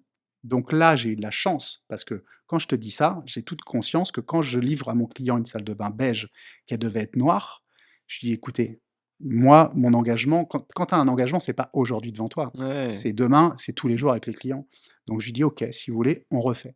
Et là, le client a l'intelligence quand même de me dire: «Écoutez, moi personnellement, je m'en fiche, c'est pas pour moi». Et c'est là la différence de l'investissement locatif C'est ça. et de la résidence principale. Si chez toi, tu as prévu du marbre noir et que je t'ai posé du beige, Ouais. Il a compliqué. beau être beau le beige, Ouais, tu refais ouais, quand même. ben tu Mais refais. ouais, pour l'investissement, ça se comprend, il Voilà. était cool et puis, Bah, il a accepté ouais, et sans demander, il a été quand même très gentleman, sans demander de remise. ouais. Et là, je lui ai fait exceptionnellement une remise en lui disant: «Vous savez quoi? Vous m'auriez demandé une remise, je vous l'aurais pas faite». Mmh. Par orgueil mal placé très Mmh. certainement, mais vu qu'il a dit: «Écoutez, moi ça me va parfaitement, c'est bien réalisé», là je lui ai fait une remise, mais tu vois, c'est vraiment une exception qui tu Ouais. la règle chez nous. OK. Donc voilà comment on travaille un petit peu. Aujourd'hui, c'est quoi ton business model à toi exactement? C'est-à-dire que, tu as 2 rangs de compagnie, donc la boîte, avec laquelle vous faites des travaux et Mmh. vous avez monté aussi un réseau de franchises, qui Exactement. va être partout en France. C'est quoi ton business model précis pour que les auditeurs comprennent bien? Alors, effectivement, comme je te disais, j'ai monté 2 succursales. Ensuite, j'en ai monté 2 autres à Niort et à Rennes, OK. à chaque fois avec des associés. Le problème, c'est que j'épuise mes proches à un moment donné. Je n'ai plus assez de monde pour me mettre en succursale et en succursale, tu as ton nom sur le cabis, tu as ton engagement et moi, c'est important d'y être. Si j'y suis au bord. Donc du coup, le logiciel ayant tellement évolué que c'est devenu une de nos forces pour nos franchisés. On a une demande qui est croissante parce que nos clients parlent avec d'autres clients qui leur ressemblent et qui veulent faire rénover. Tous les jours, j'ai des demandes à Strasbourg, j'ai des demandes à Lille, mais j'y suis pas. Donc, je pars du postulat que là, l'idée, finalement, elle est peut-être là. C'est peut-être l'idée qui va me rendre riche, tu vois, au début du podcast, parce que ça fonctionne, parce que c'est éprouvé. On a des clients, des fois, où ça se passe pas forcément bien, mais pourtant, ils nous mettent pas un avis négatif parce qu'ils savent qu'on a tout fait et qu'on a suivi un process et qu'on l'a résolu à la fin. Donc, je me dis, OK, comment continuer? Soit je fais de la succursale et je serai la plus grosse entreprise de travaux en Mmh. France, soit je prends un autre business model. Il y a la licence de marque et il y a la franchise. La licence de marque, on l'évite tout de suite parce que la licence de marque, je te donne ma marque, tu fais ce que tu veux. Mmh. Donc c'est McDo qui vend du KFC, etc. Nous, on voulait Ouais. pas ça parce que tu peux pas avoir une promesse comme ça au client. Tu garantis pas la qualité forcément de ce Exactement. que tu fais. La franchise, ça permet de mettre en place un savoir-faire, parfois des outils, donc notamment le logiciel que nous avons développé, des façons de faire, etc. C'est ça le savoir-faire d'une entreprise. Sauf que quand je crée ça, encore une fois avec ma candeur parfois dans l'entrepreneuriat, tu te dis: «OK, je vais créer une franchise en 2 mois». Mmh. Non, poulet, ça prend 12 mois à créer une franchise parce que, il faut écrire ton savoir. Nous, on a sorti un guide il y a 6 mois à peu près, il fait 140 pages. Dans ce guide, il te renvoie vers 2000 pages. Il y a 80 heures de vidéos à peu près qui t'expliquent comment créer une entreprise du bâtiment, comment la rendre prospère, comment aborder de rent compagnie, et cetera, avec tout le business plan. Et donc aujourd'hui, on a fait ce choix-là, on a pris 1 an à développer ça. On a lancé en juin 2023 avec cette idée de devenir le promoteur de l'ancien. Vous avez OK. Nexity, je sais pas si c'est le bon exemple Nexity. Pas en ce moment? Non, pas en ce moment. Achetez des actions Nexity, il faut les aider, j'en ai beaucoup. Donc Faut que ça reparte. ouais, ouais, vraiment, je pense que ça va pas repartir, mais on verra. Faut jamais dire jamais. Ouais, c'est clair. Bon, ils seront aidés un peu par la France, donc par le gouvernement et cetera, donc J'espère. il faudra de toute façon, au bout d'un moment. Bon bref, En tout c'est une cas, aparté. encore une fois, je te disais tout à l'heure, moi, je suis persuadé, mais en toute modestie, j'ai pas d'ego à flatter Ouais. aujourd'hui. Je pense réellement qu'on va révolutionner les travaux en France et peut-être même ailleurs. Et en partant de ce postulat, je considère qu'aujourd'hui, on est promoteur de l'ancien. C'est-à-dire qu'on redonne vie à des biens où rapidement on peut chiffrer une solution, rapidement on peut la mettre en place. Tout est relatif quand on fait 24 mois de travaux, hein, sur le Mmh. rapidement. Mais aujourd'hui, la France et de manière générale le monde va vers l'écologie, va vers à réduire l'étalement urbain. On surélève dans plein de villes, souvent le prix du mètre carré est assez élevé. Oui, faut Hem que ça soit rentable de le faire. Exactement. Le fait de la rénovation, ça apporte quoi? Généralement, les promoteurs, quand ils vont dans la rénovation, ils se plantent parce que c'est un travail d'épicier et c'est pour ça qu'on a lancé la franchise. C'est que nous, nos franchisés, ils font entre 15 et 20 projets et ils font entre 1 et 2 millions d'euros de chiffre d'affaires. OK, Donc l'objectif, nous, c'est d'avoir 100 franchisés, ouais. de faire à peu près 200 millions d'euros de chiffre d'affaires, mais on a un travail d'épicier tous les jours et ça, un promoteur ou un gros paquebot ne peut pas le faire et c'est vraiment, tu vois, les fondamentaux que j'ai appris dans mes expériences passées, n'ont pas été réussies, c'est de trouver quelque chose de malléable, quelque chose avec des petites équipes, des franchisés, souvent on est plutôt dans des duos, avec 4, 5, 10 salariés, grand maximum, de la sous-traitance, du travail détaché, tenir les marges, tenir les achats facilement. On n'a pas de dépôt. J'ai lancé, en interne la chasse aux charges, hein. C'est pas la chasse aux œufs, c'est la chasse aux charges. Je me bats contre les charges tous les jours. Je me bats pour payer le moins cher possible, les frais postaux, les machins, des choses qui mangent de la Ah ouais, mais marge. c'est clair On et qu'on prend jamais en compte dans le business Mais bien plan quand sûr, tu commences ou même quand tu es dans l'activité, tu les vois pas passer ces c'est charges-là et ça, tu n'acceptes pas, de les prendre en compte, complètement. dans cette relation-là. Je voulais te revenir sur un truc, sur la relation franchisé-franchiseur. Oui. Je vais te challenger un petit peu par rapport à ça. Souvent, on dit que le franchisé doit être, tenu par les coucougnettes, pour être un peu cru, par, le franchiseur. Il doit avoir une relation où, il doit gagner de l'argent, mais pas trop, parce que sinon, bah, il peut partir, il peut aller monter sa boîte un peu plus Mmh. loin. Comment tu gères cette relation-là? Comment tu la vois entre toi en tant que Mmh. franchiseur et tes franchisés? Moi, je le vois, alors ça peut paraître bateau, mais comme un gagnant-gagnant. C'est-à-dire que nous, on a une solution.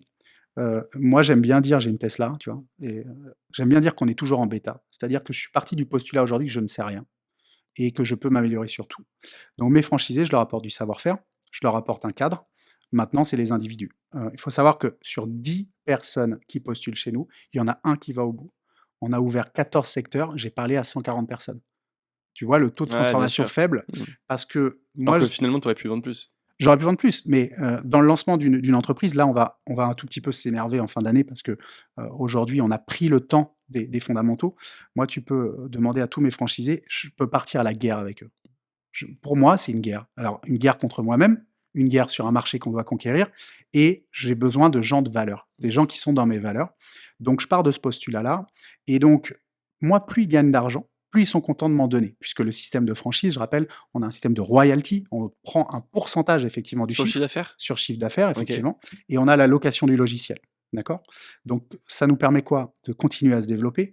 Très honnêtement, aujourd'hui, ça ne me rapporte pas 1 €, mais la promesse à terme et à long terme, ça peut rapporter des millions Mmh. d'euros. Donc il ne faut pas se cacher derrière quoi que ce soit. Mais cette transparence, je l'ai avec tous mes franchisés et donc moi, plus ils gagnent, plus ça va bien. Donc c'est pour ça qu'on met en place beaucoup de partenariats, de prescriptions de notre entreprise, parce que mon but, c'est pas du tout de les tenir.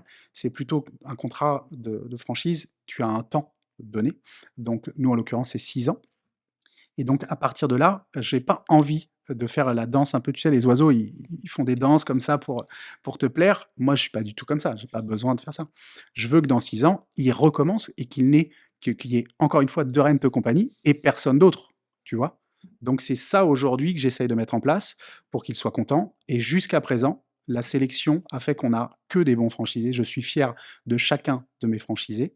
On va continuer jusqu'à 20 en sélectionnant, d'accord? Et ensuite, effectivement, on va mettre en place des équipes à la tête de réseau pour encadrer de plus en plus et continuer le développement. Mais par contre, pas d'alignement de valeur, pas de franchise. OK.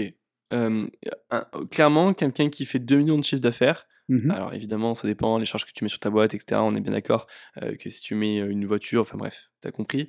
Hem, Combien il gagne à la fin? Combien il gagne par an, Alors, s'il fait 2 millions d'euros de chiffre d'affaires? là, tu vois, je vais te faire une réponse de politique. Alors, Ouais, ils gagnent beaucoup d'argent, mais pour être très honnête, et les chiffres sont sur internet, ouais, en moyenne, nos sociétés font 10 de résultats nets, OK. d'accord? Pour être totalement honnête et un gérant d'entreprise, les 6 premiers mois, il gagne énormément d'argent parce qu'il gagne 0 €. Donc 0, c'est C'est déjà très bien, beaucoup. c'est beaucoup. Ensuite, la première année, une fois qu'il a mis en place le système de paiement à la commande, c'est pour ça qu'on demande Mmh. les 6 premiers mois de faire un effort financier, il va gagner 3 000 € par mois. OK, La deuxième année, 4 000, la troisième année, 5 000. OK? Ça, c'est de OK. la rémunération. Ensuite, à côté, Ça, c'est encadré. alors pas forcément, non, non, parce Il peut que faire ce qu'il veut. la franchise, il faut savoir qu'on te donne un savoir-faire, Ouais. tu l'appliques pas. Tu as des obligations, effectivement, pour respecter la marque, suivre les process. Maintenant, si tu décides de te payer 10 000 € par mois et d'avoir un résultat à zéro, il n'y a pas de sujet. Non, oui, parce que Faut ouais. pas Mmh. désappauvrir ta société. Par contre, derrière, tu as d'autres variables, ça, je vais pas te les donner, mais tu te loues des locaux. Il y a des systèmes de frais, que tu te doutes.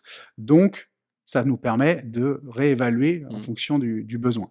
Et surtout, on a plusieurs systèmes, encore une fois, qui ne sont pas obligatoires. Il faut savoir que dans les statuts de nos entreprises, donc pour moi, ce sont des sociétés de production, elles sont là pour me payer. Ce ne sont pas des sociétés à dividendes, hein. On a plutôt un système de holding au-dessus pour se verser les dividendes. Sans rentrer dans le détail de la fiscalité, je suis pas Simon d'Aragon. Donc, en partant de ce principe, on s'est dit à un moment donné, on avait un problème avec Ouais. la banque, puisque, comme tu le sais, les experts comptables, avant le bilan, te disent: «Écoutez, il faut dépenser parce que l'IS», Mmh. ce qui est une erreur et je le dis à tes auditeurs, si vous dépensez de l'argent pour éviter de payer 15 ou 30 25 maintenant, si je dis 15 et pas, 25, ouais. voilà, pour éviter de payer 25 d'impôts. Mmh. C'est débile, parce que tu dépenses ta trésorerie pour économiser 25. Donnez-moi de l'argent, je vous donne mon RIB, ça ira plus vite, je vous fais une facture, mais ça ne rime à rien. Et Ouais, donc, évidemment, les banquiers sont comme ça aussi. ouais. En fin d'année, ils te disent: «Bon, ça serait bien que vous preniez une voiture en leasing». Non, j'ai une Mmh. voiture en Non, une voiture leasing, perso, ça sert à rien. j'ai une Non, voiture, par contre, s'il y a des besoins, importants sur bien l'année qui vont sûr, venir, il vaut mieux les anticiper évidemment c'est ça. avant la clôture du bilan. Mais étant donné Mais acheter, pour acheter, ça ne sert à rien et exactement, vaut mieux des fois avoir un peu de cash net. Nous, on dit bien ça, sûr. c'est du cash net d'impôt, une fois que tu as fait ton opération de marchand et cetera, paye ton imposition. Cet argent-là, c'est de la trésor, Et qui est net, net, net dans ta poche, et quoi. puis je rappelle que quand tu fais entre 1 et 2 millions, donc partons sur 2 millions qui est plus sexy qu'1 million. Mmh, Quand tu fais 10 de résultat net après impôt, il te reste 200 000 € sur ton entreprise. mmh. Le banquier, ton expert comptable te disent: «Mais vous êtes fou, vous avez payé trop d'impôts, vous vous rendez compte?» «Oui, monsieur, vous me faites un crédit?» Oui. Tu vois? Oui, avec plaisir. Ouais, ouais, Oui, c'est avec ça. plaisir. Donc, Ça permet d'avoir des comptes aussi bien sexy, sûr, et montrer qu'on paye de l'impôt, c'est une valeur pour les banques notamment, complètement. pour lever de la dette. OK. Aujourd'hui, tu continues en marchand de biens, c'est quoi un peu tes perspectives? C'est quoi tes objectifs? Marchand de biens en premier et après sur tout ton écosystème que tu as Ouais, créé? alors moi, mes objectifs, c'est évidemment, je étant donné que je suis assez organisé, j'ai un vision board en interne. Je passe 40 de mon temps, moi, je considère que je travaille à peu près, J'ai ventilé ça sur 80 heures Ouais, non, 60 heures semaine. Je ne veux pas te dire de bêtises quand même. Et donc, je considère que je travaille 40% de mon temps pour De Rent Company. Donc, ça me prend OK. forcément du temps et je représente cette entreprise. Et donc, il me reste 60% de ce temps-là. Donc, effectivement, puis je pense très honnêtement que de plus en plus, j'adore ce côté créatif. Donc là, je me contiens parce que je sais qu'il me reste 3 ans. Pourquoi il me reste 3 ans? Parce que c'est le développement que nous avons positionné et c'est le développement qui se suit sur De Rent. Donc à côté, effectivement, je fais un peu de marchand. J'ai arrêté totalement l'achat, rénovation, revente parce que ça prend beaucoup de capitaux.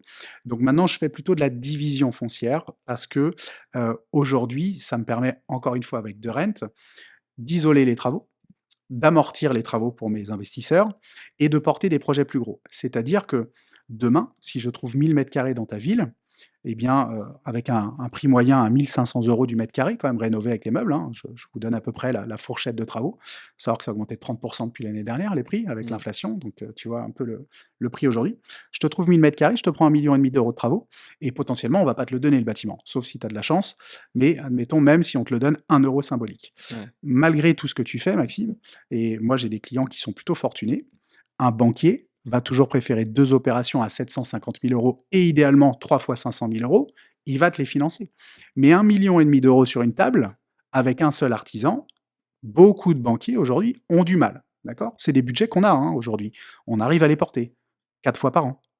Aujourd'hui, on fait 300 projets par an. Donc tu vois le pourcentage que ça représente. Donc en partant de là, je me suis dit: «Bon, on va trouver des grandes surfaces, 1 500, 1 500. On les prend, on les découpe et on fait des lots d'appartements». Donc aujourd'hui, c'est ça vers ce quoi je tends en marchand de biens. J'ai tout fait, hein, division parcellaire, lotissement, ça me saoule. Ouais, C'est donc division de bâti, tu revends à des exactement. investisseurs, les investisseurs prennent vos travaux ou non? Ou non, Non, c'est pas c'est obligatoire, OK. non, Tu mets un devis en place, tu oui, vends ta solution de rente compagnie, oui. mais pour le coup, si le mec est artisan, par exemple, et qu'il t'achète son Mmh. plateau parce qu'il veut le rénover soi-même, tu permets, Fondamentalement, chez De Rent, comme dans mon écosystème, on part du principe qu'on fait bien comprendre aux clients qu'on gagne notre argent sur les travaux, hein, je te ouais, l'ai bien dit tout sûr. à l'heure, qu'il achète l'immeuble A, B ou C, peu importe. Pourquoi on se fait beaucoup prescrire? On travaille avec des clients directs, hein, je te rassure. Pourquoi on se fait beaucoup prescrire? Parce que on ne prend jamais position. Moi, je préfère être le Suisse que l'Allemand. Désolé, hein, ça va vous rappeler des mauvais trucs, mais cette neutralité, pour moi, c'est très important parce que je fais de l'accompagnement aujourd'hui avec une autre entreprise. Je fais du marchand, donc parfois j'ai acheté et je revends à un client qui va faire les travaux avec moi. Et puis derrière, j'ai quelques petites choses dans la gestion. Donc, c'est très important pour moi que le client prenne sa décision en son âme et conscience. Qu'il sache bien que derrière les travaux, c'est moi. D'avant, c'est potentiellement moi en marchant. Et je ne veux surtout pas tomber dans ce que certains font, c'est de la terre brûlée. C'est de convaincre le client parce que tu as tellement à gagner Ouais. que tu en perds toute objectivité. Et donc, tu vas commencer à faire quoi? À vendre des produits qui sont pas de bonne qualité, à convaincre quelqu'un d'acheter parce que tu as plus d'intérêt à le faire. Donc chez nous, c'est noté dans nos valeurs. On a un code de déontologie. Chez De Rent et comme dans mes autres groupes, où je dis aux gens, voilà, je gagne. Si vous voulez faire les travaux, voilà le prix. Si vous voulez les faire avec quelqu'un d'autre, faites-le si vous voulez. Faites vos choix. Vérifiez les montants qu'on donne également de loyer. On n'a jamais. Moi, je considère que quand tu rénoves aujourd'hui, on est sur un marché professionnel. Tu ne loues pas plus cher, mais tu loues mieux. C'est-à-dire que tu choisis ton candidat plutôt que d'avoir. Souvent, tu vois, plus tu mets cher, plus tu as des personnes qui ont du mal à faire passer leur dossier. C'est clair. Donc, du coup, tu as de l'impayé derrière, et cetera. Donc aujourd'hui, sur un marché pro, moi, c'est ce que je dis à mes clients: «Faites ça bien.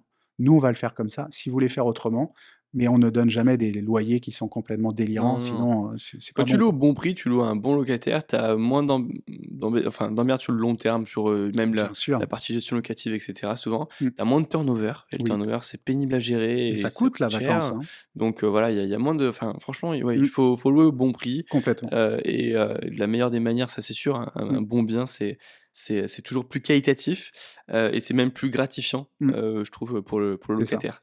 On arrive sur la fin du podcast. J'ai 2 dernières questions à te poser. La première, c'est est-ce que tu en as donné pas mal qui sont hyper pertinents, mais est-ce que tu aurais un conseil à donner à un entrepreneur qui nous écoute aujourd'hui? Un conseil qui toi t'a impacté dans ta vie entrepreneuriale? Fais des erreurs. C'est un bon conseil par rapport à ton parcours Et je vais aussi. te le développer un peu Ouais, parce que je pense vas-y. que tu en attendais un peu plus. Non, il faut se lancer. Moi, je l'ai beaucoup fait. Là, j'ai lancé une entreprise, j'ai passé trop de temps et c'est un copain qui me l'a dit l'autre jour et fais les choses. Même si tu te trompes, tu as fait quelque chose. Aujourd'hui, beaucoup de gens prévoient des choses seulement dans leur tête. Il faut que ça sorte de ta tête, il faut que tu mettes en place des choses, ça va marcher. Il faut croire en toi, il faut te le dire tous les matins, il faut écrire les choses. Moi, j'ai ce fameux vision board dont je te parlais. J'ai écrit, j'ai des images, c'est bête, mais quand tu écris un Tu problème, visualises aussi. c'est ça, visualiser. Quand tu as un problème, tu écris, tu as déjà fait la moitié, tu as trouvé la moitié de la solution Mmh. en l'écrivant. Eh bien, c'est ce qu'il faut faire. Il faut se lancer, il faut se former, il faut écouter ce genre de podcast. Aujourd'hui, on a accès à des tonnes d'informations, peut-être même parfois trop, certainement, mais Évidemment. tu te formes et surtout mets en action. Ne reste pas sur un projet à te dire je vais le faire. J'ai trop de copains qui, ça fait 10 ans qu'ils doivent faire un truc. Faites-le, bordel. Et si vous vous trompez, mais ça, c'est le problème français de tout à l'heure, si vous vous trompez, c'est pas grave. Soyez déçus de vous-même, mais n'écoutez pas les autres. Pas mal. Merci beaucoup Mathieu. Où est-ce qu'on peut te contacter si on veut échanger avec toi et aborder l'ensemble des sujets, qu'on a évoqués ensemble? Vous me retrouvez sur mes réseaux sociaux, évidemment, via les sites de Rent Compagnie. On fait pas mal d'événements également, donc je suis assez facilement retrouvable. Tous les week-ends, j'essaye d'être à droite, à gauche et rencontrer et partager un maximum. Super. Merci Mathieu. Merci Max. J'espère que l'interview vous a plu. N'hésitez pas à vous abonner à la chaîne YouTube, à partager, à commenter. Et on se retrouve mercredi prochain à 10h pour un nouvel épisode.